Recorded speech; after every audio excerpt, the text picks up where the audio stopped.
কারণে এরকম হইতেছে। দেখেন, জমেই নেই, ডিমটা জমেই নেই। দেখাই, আপনারা যারা জানেন না যে কবুতরের ডিম কিভাবে চেক করতে হয়, এটা দেখলে অবশ্যই বুঝতে পারবেন যে কবুতরের ডিম কিভাবে চেক করতে হয়। আসসালামু আলাইকুম সকল কবুতর প্রেমী ভাই ও ব্রাদাররা, আশা করি সকলেই ভালো আছেন। আজকে আসছি আপনাদের সাথে আরেকটা জিনিস শেয়ার করার জন্য। চলেন দেখাই। তো আমাদের লফটে কালকের ভিডিওতে দিছি যে অনেকগুলাই কবুতর আছে। তো এই কবুতরের মধ্যে আজকে একটা জিনিস লক্ষ্য করলাম যে গরমের মধ্যে, এই প্রচন্ড গরমের মধ্যে কবুতরের ডিমগুলা ফেটে যেতেছে। তো এটার মূল কারণটা কি আমি জানি না, কারণ আমি নতুন নতুন কবুতর পালতেছি। যারা অভিজ্ঞ ভাই ব্রাদাররা আমার এই ভিডিওটা দেখতেছেন, আশা করি সকলে আমাদের ভালো একটা পরামর্শ দিবেন, যাতে করে আমরা ডিমগুলা সুন্দর করে ফুটাইতে পারি। তো আমার এই জোড়ার কবুতরটা দেখতেছেন, এই কবুতরটার মূল প্রবলেম হইলো আপনার গিয়া একটা ডিম ফুটাইছে আর একটা ডিম ফুটে নাই। জানি না কেন হইতেছে এরকম। দেখাই, এই ডিমটা সম্ভবত জমে নাই, না জমার কারণে এরকম হইতেছে। দেখেন, জমেই নেই, ডিমটা জমেই নেই। দেখাই, আপনারা যারা জানেন না যে কবুতরের ডিম কিভাবে চেক করতে হয়, এটা দেখলে অবশ্যই বুঝতে পারবেন যে কবুতরের ডিম কিভাবে চেক করতে হয়। মোবাইলের লাইটটা জ্বালাই দেন, জ্বালায় তারপর দেখবেন। দেখেন, ভিডিওতে দেখা যায়, দেখেন ডিমটা কিন্তু জমে নাই সম্পূর্ণ।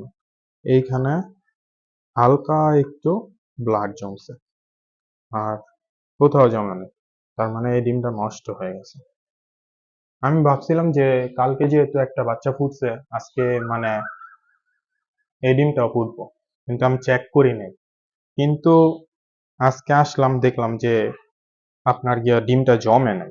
তো ভাবলাম যে আপনাদের সাথে শেয়ার করি, সেই জন্য এই ভিডিওটা করা। আর আমার এই বাচ্চাটা হইছে, কেমন হইছে তা দেখামো আপনাদের, এখন না দেখালো পরে দেখামো। দেখেন, দেখো বাচ্চাটা চোখ ফুটে না এখনো, মাত্র 2 দিন বয়স। এটা রাইখা দেই আপাতত, এই জায়গায় রাইখা দিই। বাচ্চা, হ্যাঁ বাচ্চা যে রিসিভ, আমাদের ঘরের বাচ্চা এটা। দেখো, দেখো ঘরের বাচ্চাটা, নতুন বাচ্চা।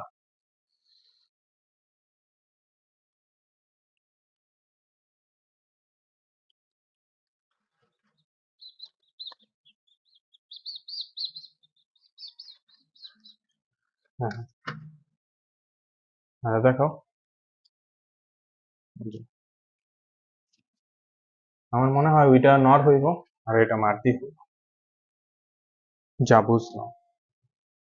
বাচ্চাটা সুন্দর আছে মাশাল্লাহ, সবাই দোয়া করবেন।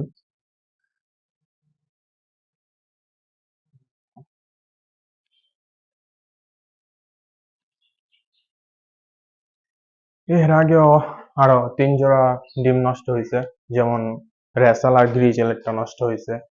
তারপর আপনার গিয়া ওদের তো একটা নষ্ট হয়েছে, একটু আগে দেখাইলাম আপনাকে।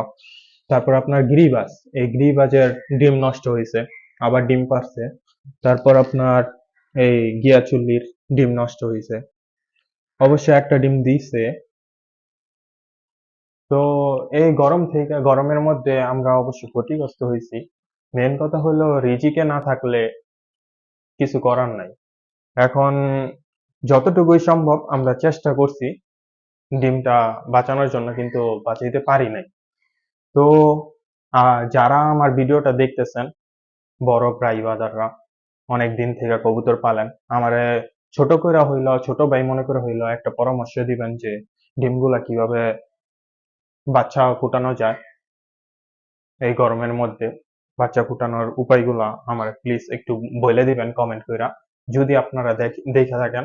আর যেই সকল ভিউয়াররা আছেন, সকলকে একটা কথাই বলি, আমরা নতুন নতুন কবুতর পালন করি, আমাদের কথায় অনেক ভুল ভ্রান্তি ধারণা থাকতে পারে। আপনারা কেউ মাইন্ড করবেন না, কারণ আমরা নতুন নতুন কবুতর পালতেছি। যদি আপনারা এটার সমাধান জেনে থাকেন, দয়া করে আমাদের সমাধান দেওয়ার চেষ্টা করবেন। আর আমরা সবসময় এরকম ভাবে ভিডিও দেওয়ার চেষ্টা করব আপনাদের কাছে, যাতে আমরা কিভাবে কি করতেছি না করতেছি, যারা নতুন কবুতর পালন করেন তাদেরও অভিজ্ঞতা হয়। তো সকলরে যাওয়ার আগে একটা কথাই বলি সকলের মাঝে, যে আমি নতুন নতুন ইউটিউব চ্যানেল খুলছি। দয়া করে আমার চ্যানেলে একটু সাবস্ক্রাইব, ফলোয়ার করে দিবেন, যাতে করে আমরা সামনের দিকে আগে যেতে পারি। আর সবসময় দোয়া রাখবেন। তো আল্লাহ হাফেজ।